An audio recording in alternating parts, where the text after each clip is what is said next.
Bismillahirrahmanirrahim. Sekarang pemerintah kita dengan Fir'aun lebih kafir mana? Al-Quran. Maaf Pak, saya berbicara dengan Anda nggak ada manfaatnya. Dari tadi Bapak itu selalu menolak Al-Quran dan hadis dengan pendapat antum. Saya katakan ini jelas merupakan bentuk penolakan terhadap Al-Quran dan hadis. Secara tidak sadar Bapak ingin memerangi Al-Quran dan hadis. Saya tidak menerima lagi ya segala sesuatu yang sifatnya seperti ini. Saya ingin dalil. Agama kita berdasarkan wahyu. Mana?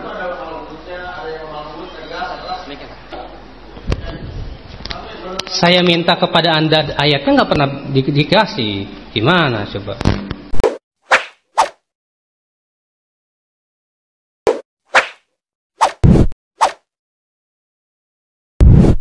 Alhamdulillahi Rabbil Alamin.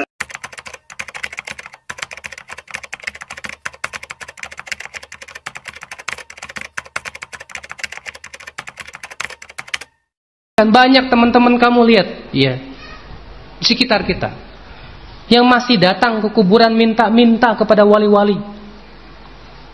Yang jelas ini bertentangan dengan ajaran Islam. Lihat, banyak kaum muslimin yang tidak sholat. Banyak kaum muslimin yang masih bertawakalnya kepada selain Allah. Coba, apakah antum tidak perhatikan itu? Hah? Apa adakah musibah yang lebih besar daripada musibah seperti ini yang menimpa kaum muslimin? Kalau yang musibah kaum muslimin dibunuhi, ya alhamdulillah mereka insyaallah akan diampuni oleh Allah sebagaimana sabda Rasulullah, "Inna ummati ummatun marhumah, laisa laha adabun fil akhirah, inna ma adabuha fid dunya bil qatli waz zalazil wal fitan." Umatku ini umat yang disayangi oleh Allah, tidak akan diadab nanti di akhirat. Adabnya cuma di dunia dengan cara dibunuh, diberikan gempa dan fitnah. Kalau kaum muslimin ada yang dibunuh orang kafir, itu nanti di akhir dibebaskan dari api neraka insyaallah ta'ala. Tapi kalau kaum muslimin akidahnya rusak dan keropos, siapa yang akan bisa membela dia dari api neraka? Musibah yang lebih besar mana ya akhi? Dari kehancuran akidah, kehancuran iman dan erosi. Antum harus lihat. Ya, pandang coba.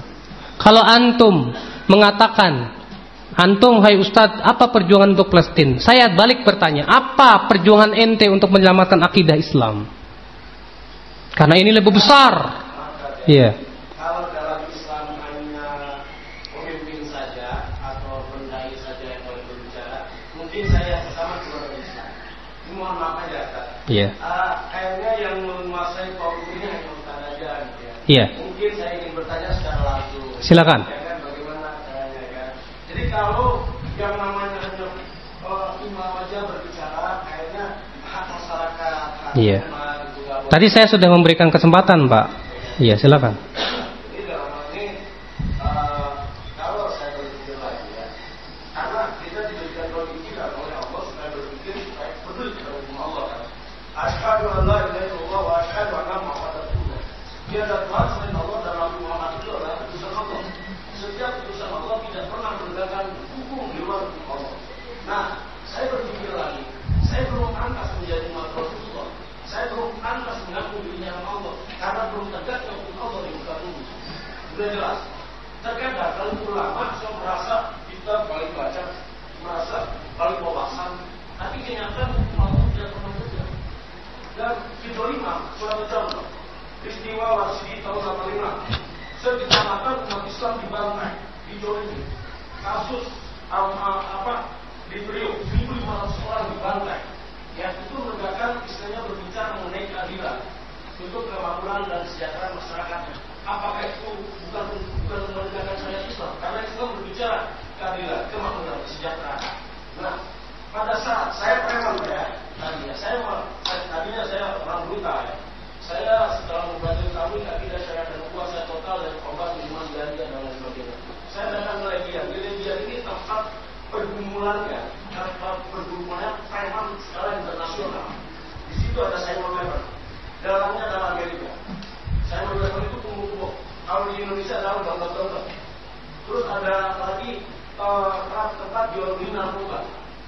terus tempat striptis, ada yang belanja, terus ada lagi tempat miras, mabuk-mabuk dan lain sebagainya.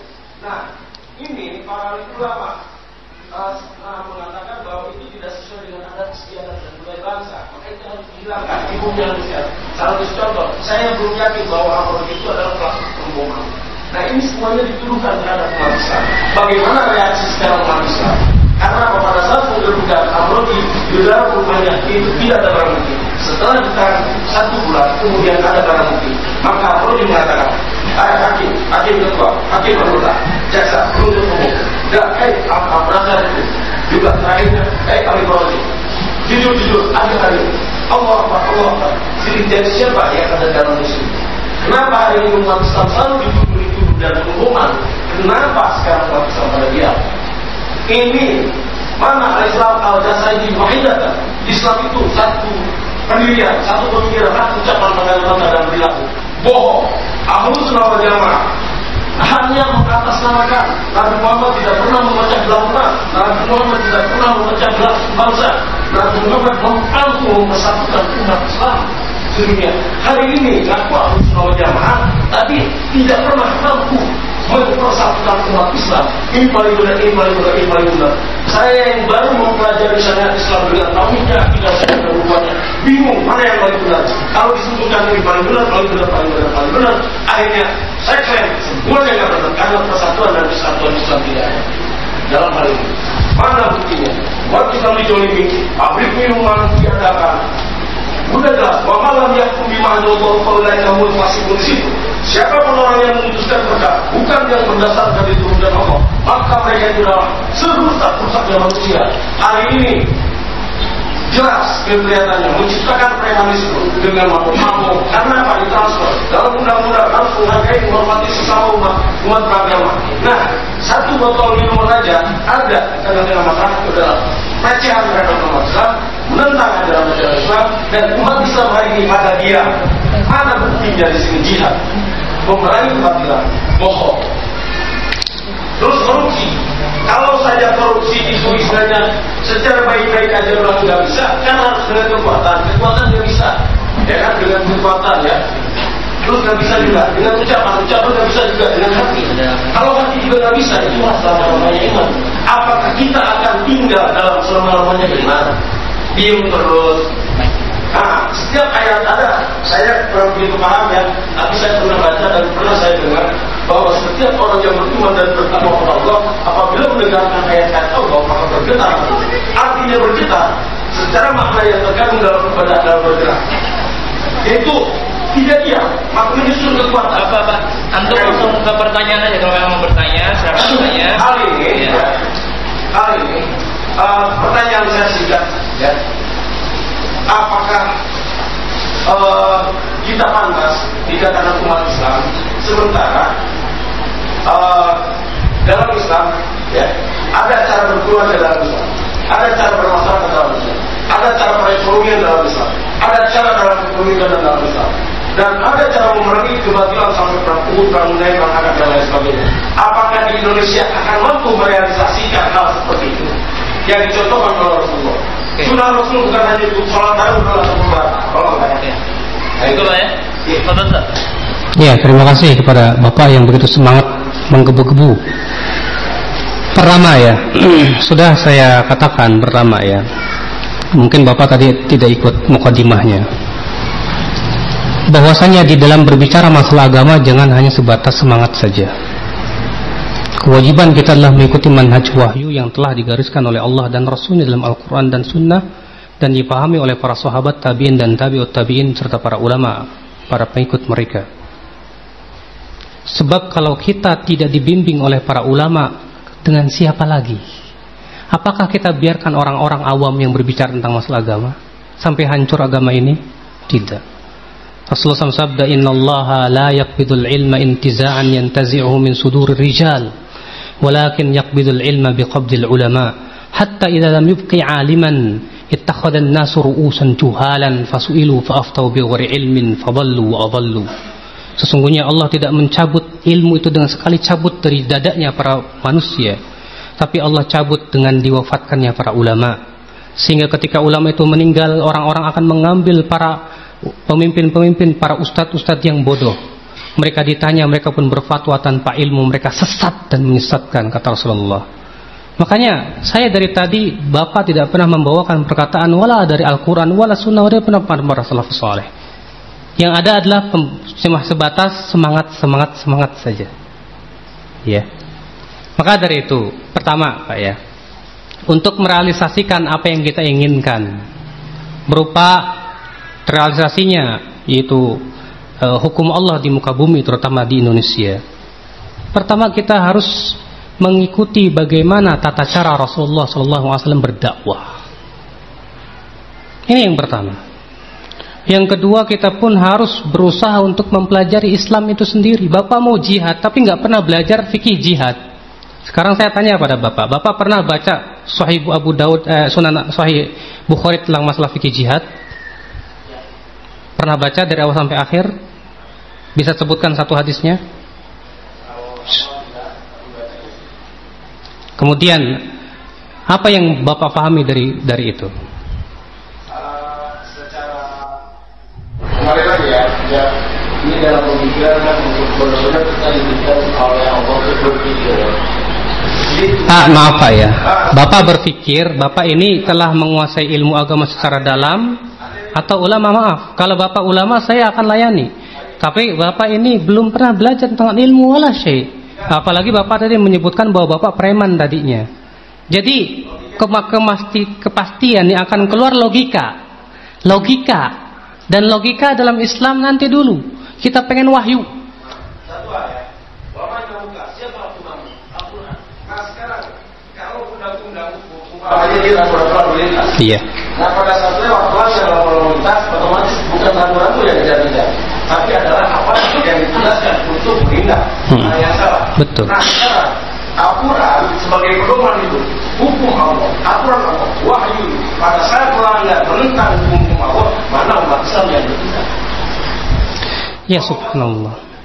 Pertama, ketika Rasulullah SAW ya di Mekah dalam keadaan lemah, waktu itu Khabbab bin Al-Arat disiksa sampai ditusuk tubuhnya dengan apa? Besi. Rasulullah melewati Khabbab bin Al-Arat sedang disiksa. Secara logika seharusnya Rasulullah bisa saja minta, ya Allah hancurkan mereka. Karena Rasulullah Rasul, bukan seperti kita siapa, bukan Rasul. Sampai Khabbab bin Al-Arat berkata kepada Rasulullah, ya Rasulullah, ala tastansir lana, kenapa engkau tidak memohon pertolongan kepada Allah saja? Ala tad'ulana, kenapa engkau langsung tidak berdoa kepada Allah saja supaya kita langsung menang? Kata Rasulullah, sesungguhnya orang-orang sebelum kalian ada yang digergaji, ada yang disisir besi, tapi mereka tetap kuat di atas agama mereka. Walakinnakum qaumun tasta'jilun, tapi kalian itu terlalu tergesa-gesa. Ketergesa-gesaan ini yang menjadikan kaum muslimin terhalang. Bapak dan saya niatnya sama, ingin berusaha supaya umat Islam tahu tentang hukum Allah. Cuma ya kita berusaha untuk sabar, untuk mengajarkan manusia, mengajarkan ilmu supaya mereka kembali kepada agama Allah Subhanahu wa taala. Ataupun hanya kita sebatas semangat-semangat saja tanpa didasarkan kepada ilmu, ya. Yang ada, kata Syekh Utsaimin, al-awatif bagaikan angin yang ribut saja. Sekali lagi sudah saya bawakan dari perkataan Sahal bin Tusturi, ya, bin Shalih al-Tusturi, bahwa tidaklah suatu kaum mengagungkan dua, ulama dan umara, kecuali Allah akan perbaiki dunia dan akhiratnya. Sekarang antum terlalu melecehkan ulama, bahkan sekarang menuduh bahwa para ulama sama sekali tidak ada andil. Ini merupakan sifat karakteristik orang-orang Khawarij, di mana pada zaman sahabat orang Khawarij itu tidak menghormati para sahabat, tidak mau mengikuti para sahabat, sampai diantara mereka Ibnu Muljim berkata, sesungguhnya sahabat-sahabat kami dibunuhi oleh Ali bin Abi Thalib, kita harus memerangi Ali, dia kafir. Ya. Maka dari itu ya akhul Islam, menghadapi kaum muslimin yang ada di sekarang dituduh dengan berbagai macam tuduhan teroris, entah itu amoris. Saya sendiri tidak menuduh siapa-siapa. Saya katakan dari awal, saya tidak ingin menuduh siapapun juga. Ya, karena ini butuh bukti yang nyata. Ini butuh bukti yang nyata. Ya. Tapi keadaan kita di Indonesia lemah, gimana lagi? Kita hanya sebatas bisa menyampaikan sesuai dengan apa yang manhaj wahyu. Yang Rasulullah SAW mengatakan, man arada an yunasih lidhi sultan, ini sabda Rasulullah. Barang siapa yang ingin menasihati penguasa, hendaklah ia nasihati secara sembunyi-sembunyi. Wahyu dulu antum ambil, adapun akal logika buang dulu deh. Wahyu dulu, kata Rasulullah, barang siapa yang ingin menasihati penguasa, jangan terang-terangan, kata Rasulullah. Tapi ambil tangannya, tapi secara sembunyi-sembunyi, baik-baik. Kalau misalnya Amrozi tidak salah, tetap kita sampaikan kepada mereka semampu kita bahwa dia itu tidak salah dan yang lainnya. Tapi dengan cara demo dan yang lainnya kemudian menyebarkan aib penguasa, ada ya bertentangan dengan dalil dari wahyu. Ya, qul hatu burhanakum in kuntum shadiqin. Coba silahkan kemarikan dalil antum kalau kamu benar-benar yang benar. Ya, karena ini manhaj wahyu. Sekali lagi ini manhaj wahyu dalam tata cara menasihati penguasa. Maaf, ini logika bukan? Ayat ya, kita lebih tahu lagi ayat Al-Quran maupun hadis. Kalau menyampaikan kebenaran dengan terang-terangan, itu ada kan ayatnya? Hah? Kalau menyampaikan kebenaran secara terang-terangan itu diwajibkan. Tapi Bapak pernah belajar ilmu usul fikih nggak Pak? Nggak pernah ya? Kebenaran dengan terang-terangan kan ada ayatnya. Mungkin Ustaz lebih paham lagi kan, lebih tahu lagi, lebih apa lagi dari saya. Itu ada nggak ayat menyampaikan kebenaran dengan terang-terangan? Ada ayat, saya akan bacakan kepada Bapak ya. Idhaba ila fir'auna innahu tagha. Hai Musa dan Harun, pergilah kepada Fir'aun, sesungguhnya Fir'aun itu melampaui batas. Faqula lahu qawlan layyinan, katakan kepada Fir'aun dengan kata-kata yang lembut. La'allahu yatadzakkaru aw yakhsha, mudah-mudahan dia mau ingat atau takut. Nabi Musa disuruh oleh Allah ketika mengingkari kemungkaran Fir'aun supaya pergi langsung kepada Fir'aun dan katakan dengan kata-kata yang lembut. Itu Fir'aun. Sekarang ada yang lebih hebat dari Fir'aun? Fir'aun adalah mbahnya Togut. Sekarang pemerintah kita dengan Fir'aun lebih kafir mana? Al-Quran. Maaf Pak, saya berbicara dengan Anda nggak ada manfaatnya. Dari tadi Bapak itu selalu menolak Al-Quran dan hadis dengan pendapat antum. Saya katakan ini jelas merupakan bentuk penolakan terhadap Al-Quran dan hadis. Secara tidak sadar Bapak ingin memerangi Al-Quran dan hadis. Saya tidak menerima lagi ya segala sesuatu yang sifatnya seperti ini. Saya ingin dalil, jelas dalilnya. Tadi Allah sudah mengajarkan. Saya pengen dalil. Karena ini kita beragama berdasarkan wahyu, bukan menurut akal dan perasaan, tidak. Agama kita berdasarkan wahyu. Mana? Antum lihat. Ya. Saya minta kepada Anda ayatnya nggak pernah dikasih. Gimana coba? Malah nyuruh saya membawakan ayat. Ya saya bawakan ayat tadi, bagaimana Nabi Musa menasihati Fir'aun. Tapi Anda tetap aja nggak mau, padahal itu sudah ayat Al-Quran. Terus kalau dengan surat At-Taubah ayat 123 itu bagaimana? Ayat At-Taubah ayat 123 isinya bagaimana? Antum hafal nggak? Saya hafal tapi pernah baca. Apa isinya? Tapi pengertiannya ada di situ. Ayat orang-orang yang beriman, kamilah orang-orang kafir di sekitar. Jahidul kuffar wal munafiqina waghluz alaihim. Jihadilah orang kafir, munafik dan bersikap keraslah terhadap mereka. Lihat ya, pertama. Ayat berbicara seperti itu, hadis pun berbicara yang lain lagi. Kita tidak boleh mempertentangkan antara ayat dan hadis. Pertama, ayat mengatakan berjihadlah melawan orang kafir dan orang munafik dan bersikap keras. Yang kedua, Rasulullah menyuruh kita berlemah lembut kepada penguasa. Bahkan Rasulullah Allah menyuruh Nabi Musa untuk bersikap lemah lembut kepada Fir'aun dalam menyampaikan kebenaran. Ketika itu Fir'aun dan Nabi Musa dalam keadaan masih lemah. Makanya Ibnu Taimiyah mengatakan, ketika kaum muslimin lemah, berlaku pada mereka ayat-ayat sabar. Tapi ketika kaum muslimin kuat, punya kekuatan yang luar biasa, berlaku pada mereka ayat-ayat perang. Sekarang kita keadaannya lemah. Punya kemampuan apa itu? Ya. Punya kemampuan apa kita? Subhanallah. Makanya ya akhi, para ulama berbicara bukan dengan hawa nafsu. Makanya antum coba lihat, ya, bagaimana Ibnu Taimiyah berbicara dalam kitabnya Amar Ma'ruf Nahi Mungkar. Bagaimana para ulama? Coba lihat lagi.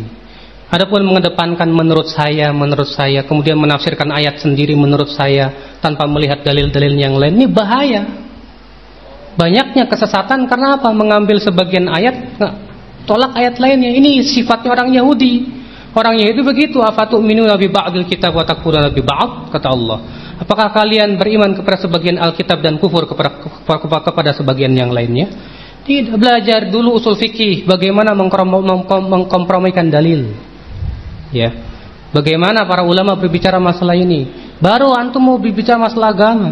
Ini usul fikih nggak bisa, bahasa Arab nggak bisa, ini nggak bisa, mau bicara masalah agama. Musibah umat Islam ini. Ya, sekali lagi saya berharap ya antum sekali lagi kita semuanya ya dalam masalah agama kembali kepada pemahaman yang sahih yang difahami oleh para sahabat, para tabi'in, para tabi'ut tabi'in dan mereka yang mengikuti manhaj mereka sampai hari kiamat. Dan jangan sampai kemudian kita lebih mengandalkan pemahaman-pemahaman kita sendiri yang serba lemah. Dari segi bahasa Arabnya lemah, dari segi usul fikihnya lemah, dari segi kaidah-kaidahnya lemah. Kemudian kita ingin berbicara wallahi yang seperti ini yang ada adalah sesat dan menyesatkan. Ya, saya kira cukup. Maaf Pak, saya sudah. Ya. Saya bangga dengan orang-orang ahli fikih, usul fikih, saya bangga. Tapi saya tidak bangga. Itu semuanya dulu benar, ya. Tapi saya tidak bangga. Kok kenyataannya kebatilan, kemaksiatan. Maaf Pak ya, yang membanggakan para ulama itu Allah dan Rasulnya. Kalau Bapak tidak bangga ya sudah nggak cukup, Allah dan Rasulnya sudah cukup. Ya, sudah dia Pak. Ya.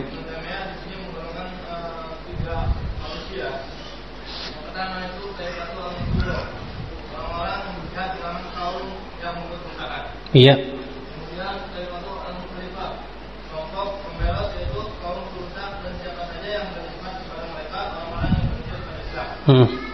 Kemudian yang ketiga yaitu al-munzilah, yaitu orang-orang yang tidak berjihad melawan mereka meskipun mereka berhak keislamannya. Nah, di dalam satu hadis Rasulullah, hadis riwayat Muslim, dijelaskan akan senantiasa ada di antara umatku taifah atau segolongan orang yang berperang membela kebenaran hingga akhir.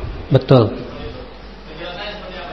Ya, la tazalu ta'ifatun min ummati zahirina 'alal haqqi la yadurruhum man khadalahum wa la man khalafahum ila yaumil qiyamah.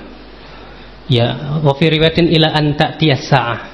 Wa fi riwayatin ila an ya'tiya ila an ya'tiya dajjal.